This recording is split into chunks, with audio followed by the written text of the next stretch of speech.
The disability rights movement in America is based on the rule of law, and America is pretty unique in the world.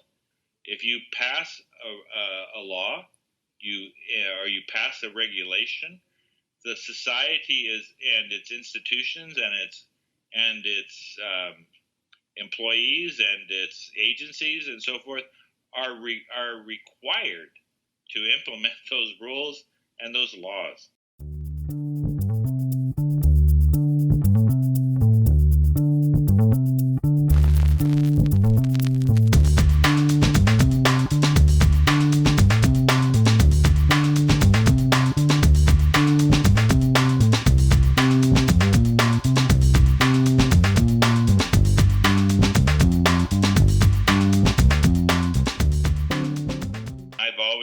Interested in the world and what is going on in other countries. That has been a personal curiosity and interest of mine. There was another aspect to what motivated me in big beginnings in the late 70s, in the United States about the disability civil rights movement. There has been a growing numbers of disabled advocates. When we get to the end of the 80s, we started experiencing the benefits of the Americans with Disabilities Act, which further deepened the rights and laws and regulations that supported disabled people in our, to participate in our society. While this was going on, I was curious about what was happening for disabled people in other countries, what they were doing to organize themselves to demand their civil rights and their human rights in their countries, to share it with other disabled people and share the tools, the community change, the social change that were being developed in the United States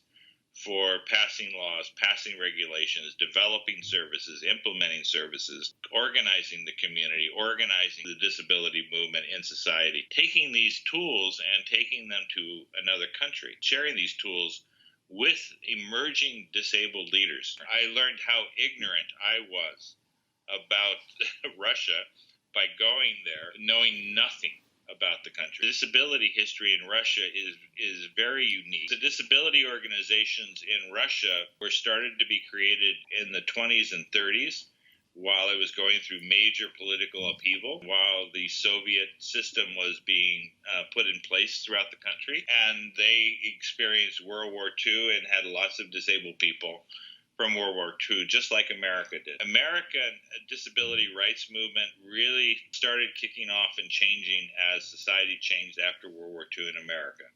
In Russia, they continued developing disability organizations in isolation from society, even while there is this slowly emerging disability rights, disability integration movement happening in Russia today. From the work that I did over 10 years, setting up a disability rights organization in Russia, which still is operating today. The name of that organization is called Perspektiva, which is a Russian word for like perspective. Choice of names for organizations in Russia are slightly different than what Americans do.